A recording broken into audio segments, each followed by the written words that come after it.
السلام عليكم ورحمة الله وبركاته، متابعيني ومشاهديني مطبخ سهير خطاب. ازيكم يا حبايبي؟ عاملين ايه؟ يا رب تكونوا بخير وبأحسن حال. كل سنة وانتم طيبين. اهو شعبان خلاص، احنا هو بتاع الابواب جايين فيه، واللهم بلغنا رمضان لا فاقدين ولا مفقودين بإذن الله. ويا رب كده يسترها معانا بقى في الأيام اللي جاية ديت. النهارده ان شاء الله جاي لكم فيديو جديد، فيديو دوت عشان خاطر الغلاء اللي احنا فيه، ربنا يرفع عنا الوباء والبلاء يا رب، اللهم امين. نمشوا حالنا كده اهوت في الايام اللي احنا فيها يا حبايبي كده، عشان احنا داخلين على ايام مفترجه، وربنا ييسرها يا رب مع كل واحد. النهارده ان شاء الله، بس قبل ما ابدا ان شاء الله الفيديو، عايزه اقول لكم لو عجبكم الفيديو عايزه لايك وشير وسبسكرايب، واللي اول مره بيشوف قناتي يشرفني وجوده عندي واشتراكه معايا. ونبدا على بركه الله ونسمي الله ونصلي على الرسول عليه الصلاه والسلام، عليه افضل الصلاه وازكى السلام. النهارده معايا ميه مغليه اهيت يا دوبك بتغلي، ومعانا تاني بتاع 4 فصوص ثوم كده اهوت، وبصلايه مقطعه على 4 قطع. هنزلهم كده في الميه بحالهم زي ما احنا شايفين كده مع بعض. وهي دلوقتي كده بتغلي، هتغلي بقى ايه يعني لاقصى حاجه، يعني هسيبها لحد لما تغلي خالص، وهنرجع نشوف هنعمل ايه تاني مع بعضينا. وهبهرها بشويه ملح كده واحده، هنبهر بقى كده مع بعضينا. هناخد ملحه حسب ما احنا عايزين نحدق، معلقه كده اهوت مؤقتا، وبعد كده نبقى نظبط الملح بتاعنا. وهنحط شويه شطه،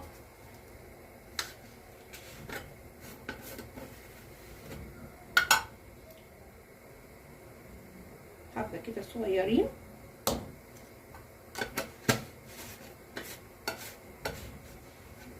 وهسيبها بقى كده، هغطي عليها لغايه ما تغلي. وهحط فلفل اسود بس علشان انا لسه ما طحنتش، فهحط هحطه حب كده.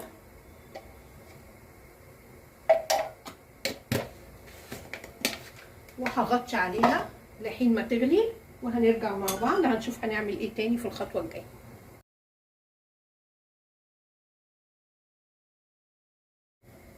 وهنا كده الميه هي بدات تغلي، وهنا معايا بتاع نص كيلو فول مدشش زي ما احنا شايفينه. انا كده طبعا من بالليل نقعاه وغسلته. طبعا لازم من بالليل يا جماعه يتنقع على الاقل 12 ساعه، وده الكميه بتاعته نص كيلو. وطبعا على قد الافراد بتاعتكم اعملي ربع كيلو، اعملي نص كيلو، حسب ما انتوا عايزين.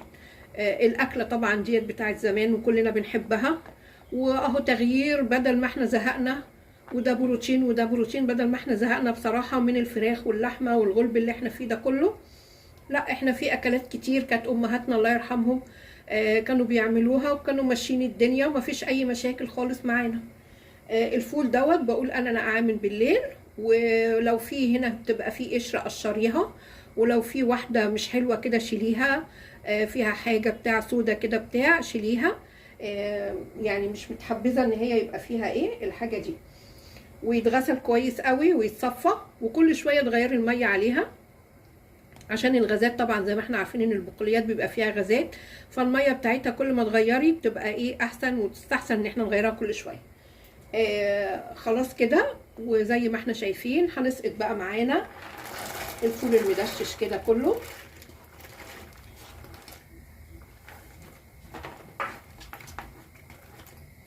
وما تكتريش الميه، يعني الميه على حسب الكميه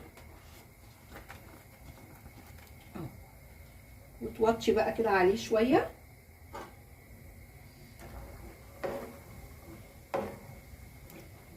هغطي بقى عليه، ولما يستوي هنيجي نشوف هنضيف ايه تاني وهنعمل ايه تاني.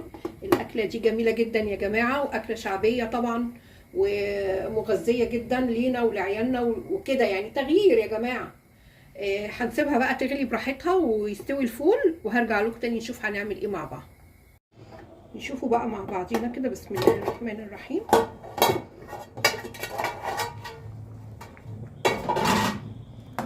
نشوفوا بقى استوى ولا لا. الثوم وكله بصوا اتهرى خالص خالص خالص. الميه كده معقولة خالص. هاجي بقى هنا واروح حاطة كزبرة خضراء، وما تكتريش عشان البتاع ما تطلعش غامقة خالص، البصارة عشان ما تطلعش منك غامقة.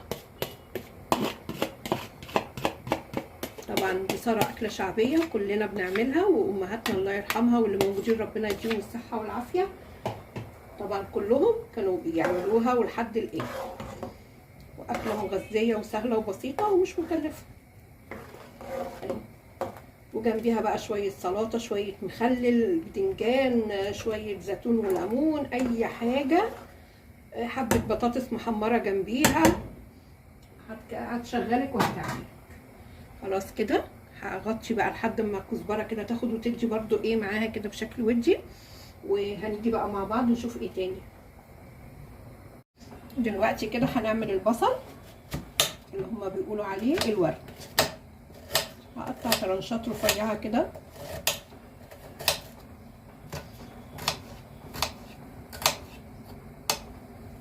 طبعا الطرنشات ديت انا بفكفكها كده ايه من بعضيها عشان تبقى ايه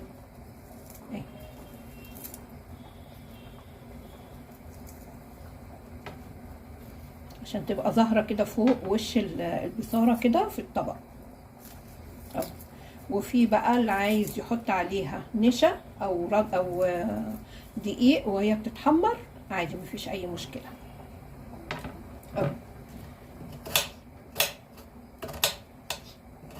قطعيها كده ايه سلايزات كده ايه رفيعه.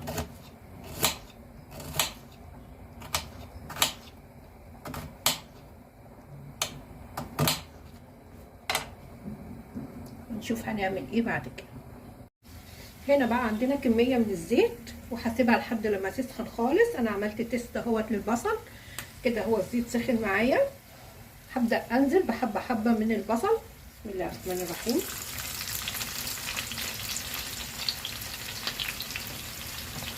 وهنا يا جماعه بقى حطيت انا كده البصل خلاص، مش هقلب البصل، هسيبه لحد لما يشف خالص، وبعد كده هوت ابدا ان انا اقلب فيه يعني عشان يطلع معاكي مقرمش وكويس.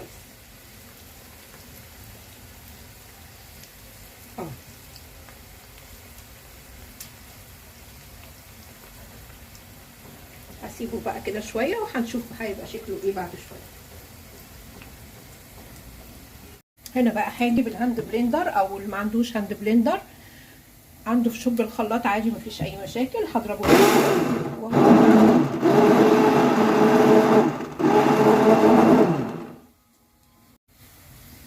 كده زي ما احنا شايفين. وفي رغاوي، معلش المقطع ده لقيته ما تسجلش، في رغاوي هنا اهوت حبيت ان انا اشيلها اهيت عشان دي الغازات.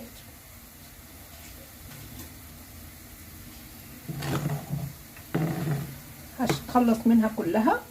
وهنا بقى هرفعها على النار تاني، ولو عايزه تتزود بعد ما تغلي هزودها شويه، مش عايزه هظبط الحدق بتاعي.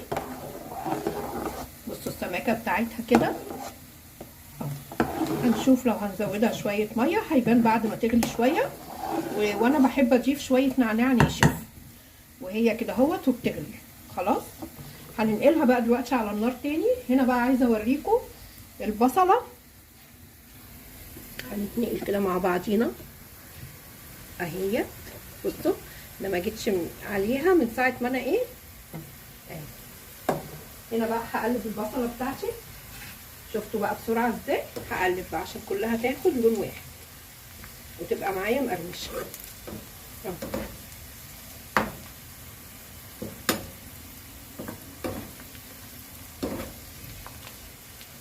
طبعا البصل هطلعها على ورق مناديل عشان تشرب الزيت اللي هو اللي باقي. وهنا البصاره اهي هولع عليها تاني. يعني بس احط فيشه الجاز.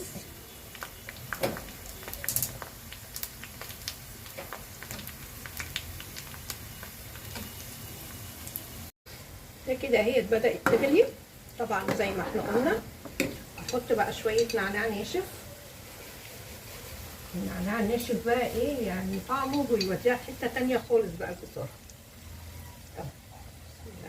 الرحيم. احط معلقه كده وهظبط بقى ايه الملح بتاعي.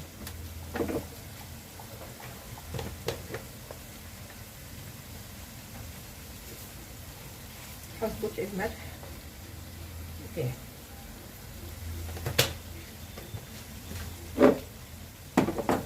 وهقلب.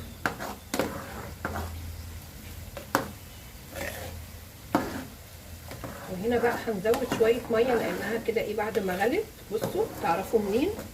بصوا تحت بتبقى عامله تكتلات كده اهوت اهي، يا رب تكون باينه كده في التصوير. انا هزود كده ايه شويه ميه بالكتل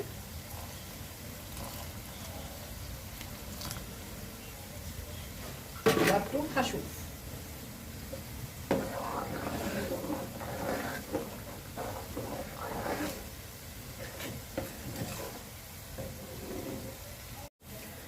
كده انا ظبطتها خلاص والسماكه بتاعتها حلوه قوي كده اهوت. هنا بقى اخر خطوه عندي هحط توم مفروم بشويه كزبره ناشفه، دي بنقول عليها وشويه شطه. دي التحديقه بتاعه البصاره، ما بحمرهاش ولا باجي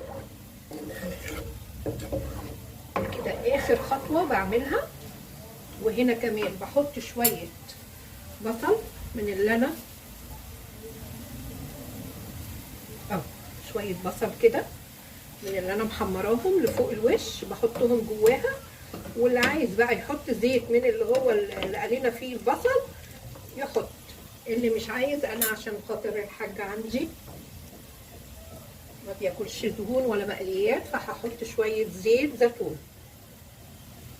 طبعا زيت زيتون في الاخر ما يجراش حاجه، هو المهم ان هو ما يتسخنش على النار. خلاص كده الوصفه بتاعتي كده خلصت.